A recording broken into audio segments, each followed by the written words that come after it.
Halo, assalamualaikum warahmatullahi wabarakatuh. Kembali lagi bersama saya Doni Ramada di channelnya Pejuang RSP.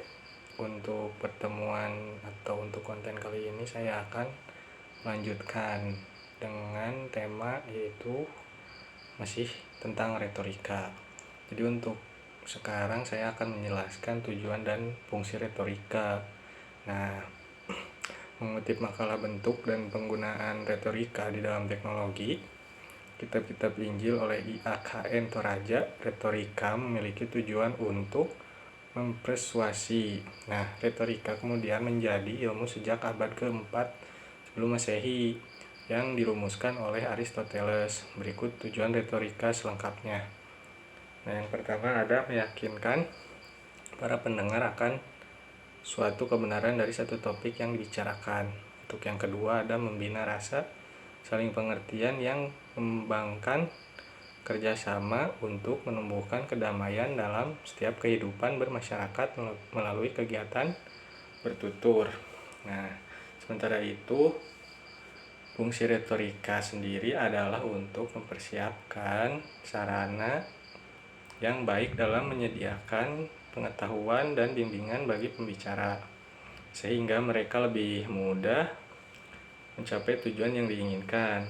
Pembicara pun sebaiknya menyampaikan sesuatu sesuai kebenaran dalam berretorika, sebab jika mereka menyampaikan sesuatu yang tidak benar, kemudian orang meragukan informasi itu, maka tujuan dan fungsi retorika ya tidak tercapai, kan. Nah, untuk jenis retorikanya sendiri ada berbagai macam ya. Nah, ya menurut Henricus pada tahun 1993 yang dikutip oleh Danik Sulistriani dan kawan-kawan dalam buku Ajar Retorika, retorika sendiri dibagi menjadi 3 jenis, yakni monologika, dialogika, dan pembinaan teknik bicara. Yang pertama, kita bahas monologika. Monologika sendiri adalah ilmu berbicara secara monolog, di mana hanya satu orang yang berbicara. Contoh monologika antara lain pidato, nah kata-kata sambutan, ceramah, deklamasi, dan juga kuliah. Untuk yang kedua ada dialogika. Nah, dialogika adalah ilmu atau seni berbicara secara dialogis, di mana terdapat dua orang atau lebih dalam proses pembicaraan. Contoh dialogika antara lain diskusi, perundingan, tanya jawab, percakapan, dan debat. Yang ketiga ada pembinaan teknik bicara. Jenis lainnya adalah pembinaan teknik bicara, di mana perhatian lebih difokuskan pada teknik bernapas, teknik mengucap, bina suara, serta teknik bicara. Ada juga strategi penyusunan retorika.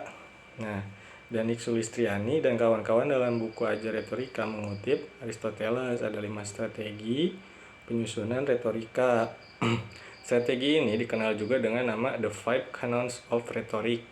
Nah, berikut penjelasannya ya. Yang satu, penemuan bahan atau invention. Invention adalah pengembangan dari sebuah argumen yang relevan dengan tujuan pidato. Langkah ini meliputi kemampuan menemukan, mengumpulkan, menganalisis, dan memilih materi sesuai untuk pidato. Argumen yang dicari harus dengan rasio moral dan afeksi. Untuk yang kedua, penyusunan bahan atau materi, arrangement atau dispositio. Bagian ini disebut juga disposisi ya. Disposisi sendiri adalah penataan ide yang akan membantu pendengar memahami hubungan antar ide serta menghindari kebingungan. Nah, penataan yang efektif juga akan menghasilkan pesan yang lebih persuasif. Untuk 3, pemilihan gaya bahasa yang indah, style atau elocutio. Bagian ini berfokus pada cara penggunaan bahasa dalam mengekspresikan ide. Style dan efektif akan menghasilkan pesan yang lebih jelas, menarik, dan menggugah. Style juga harus dibaca secara cermat agar tidak menimbulkan mispersepsi oleh pendengar. Nah, untuk yang keempat ada mengingat materi atau memori. Strategi ini berhubungan dengan kemampuan mengingat apa yang akan dikatakan. Tidak harus dihafalkan kata per kata, tapi pembicara paham apa yang akan disampaikan.